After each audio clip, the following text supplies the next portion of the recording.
കോഴിക്കോട് ജില്ലയിൽ ഓറഞ്ച് അലേർട്ടാണ് കേന്ദ്ര കാലാവസ്ഥാ നിരീക്ഷണ വകുപ്പ് ഇന്ന് പുറപ്പെടുവിച്ചിരുന്നത്. ഇതിന്റെ ഭാഗമായി ജില്ലയിലെ വിവിധ ഭാഗങ്ങളിൽ രാവിലെ മുതൽക്ക് തന്നെ കനത്ത മഴ ലഭിച്ചിട്ടുമുണ്ട്. രാവിലെ ഏതാണ്ട് ഒരു 10 മണിയോടുകൂടി ശക്തമായ മഴയിലും അതോടൊപ്പം തന്നെ ശക്തമായ കാറ്റിലും കോഴിക്കോട് SM സ്ട്രീറ്റിലെ വിവിധ വ്യാപാര സ്ഥാപനങ്ങളുടെ മേൽക്കൂര പറന്നുപോയി അപകടമുണ്ടായി. അവിടെ ലോട്ടറി വിൽപ്പനക്കാരനായിരുന്ന ഒരാൾ ഈ അപകടത്തിൽ നിന്നും തലനാരിഴയ്ക്കാണ് രക്ഷപ്പെട്ടത്. അതോടൊപ്പം തന്നെ SM സ്ട്രീറ്റിനോട് ചേർന്നുള്ള ഭാഗത്ത് 2 മരങ്ങൾ LIC കോമ്പൗണ്ടിലേക്ക് കടപുഴകി വീഴുകയും ചെയ്തു. രാവിലെ വ്യാപാരികളൊക്കെ കച്ചവടം തുടങ്ങുന്ന സമയമായിരുന്നു. അവരുടെ ഒരുപാട് സാധനങ്ങൾ ഈ ശക്തമായ കാറ്റിൽ പറന്നുപോയതായി അവരൊക്കെ പറയുന്നുണ്ട്. ഏതായാലും വലിയൊരു നാശനഷ്ടം അവിടെ ഉണ്ടായി എന്നുള്ളതാണ് വ്യാപാരികൾ പറയുന്നത്.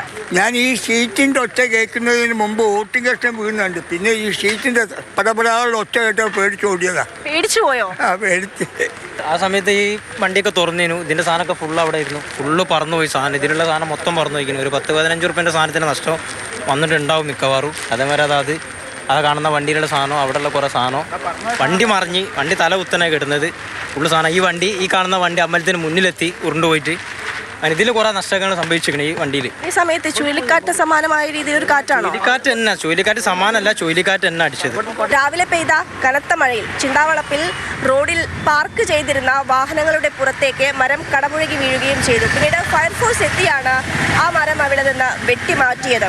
ഈ ശക്തമായ മഴയിൽ രാവിലെ KSRTC മാവൂർ റോഡ് ഒപ്പം തന്നെ സ്റ്റേഡിയം ജംഗ്ഷൻ ഭാഗങ്ങളിലൊക്കെ തന്നെയും വലിയ വെള്ളക്കെട്ട് രൂപപ്പെട്ടിരുന്നു.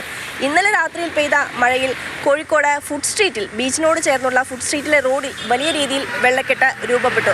ആളുകളൊക്കെ ഈ ബീച്ചിലേക്കും ഒപ്പം തന്നെ ഭക്ഷണം കഴിക്കാൻ ഫുഡ് സ്ട്രീറ്റിലേക്കും വരുന്നൊരു ഭാഗത്താണ് ഇത്തരത്തിൽ വെള്ളക്കെട്ട് രൂപപ്പെട്ടിരുന്നത്. നമ്മളെല്ലാം 10-40 കൊല്ലമായി ഇവിടെ വരുന്നത്. നമ്മൾ ആ സമയത്ത് പോലും ഇവിടെ ഒരു പ്രശ്നവുമില്ല, വെള്ളത്തിൻ്റെ പ്രശ്നമില്ല. അന്ന് ഇപ്പോൾ എടുക്കാതെ എത്രയോ നല്ല മഴ പെയ്തുകൊണ്ടിരിക്കുന്ന കാലമാണ്, ഓവർ മഴ കിട്ടുന്ന കാലമാണ്. അന്ന് പോലും ഇത്രയും വൃത്തികേടുണ്ടായില്ല. ഇപ്പം ആണെങ്കിൽ ഈ സാധനം വന്നപ്പോൾ ഇവിടെ ഇത്രയും വൃത്തികേടായത്. ഈ നഗരപ്രദേശങ്ങളോടൊപ്പം തന്നെ മലയോര മേഖലകളിലും കോഴിക്കോടിൻ്റെ വലിയ രീതിയിലാണ് ഇന്ന് മഴ പെയ്തത്. നാദാപുരം, കുറ്റ്യാടി, താമരശ്ശേരി മേഖലകളിലൊക്കെ മഴ ശക്തി പ്രാപിച്ചിട്ടുണ്ട്. മുക്കത്ത്, കാരശ്ശേരി ഭാഗത്ത് റോഡിലേക്ക് മരം കടപുഴകി വീണ് ഗതാഗത തടസ്സമുണ്ടായി. പിന്നീട് മുക്കത്ത് നിന്ന് ഫയർഫോഴ്സ് എത്തിയാണ് ഈ മരം പിന്നീട് മുറിച്ചു മാറ്റി ഗതാഗതം പുനഃസ്ഥാപിച്ചത്. നാളെ ഏതായാലും ജില്ലയിൽ റെഡ് അലേർട്ടാണുള്ളത്. അത് പ്രകാരം മഴ ശക്തി പ്രാപിക്കുമെന്നുള്ളതാണ് കേന്ദ്ര കാലാവസ്ഥാ നിരീക്ഷണ വകുപ്പ് പറയുന്നത്.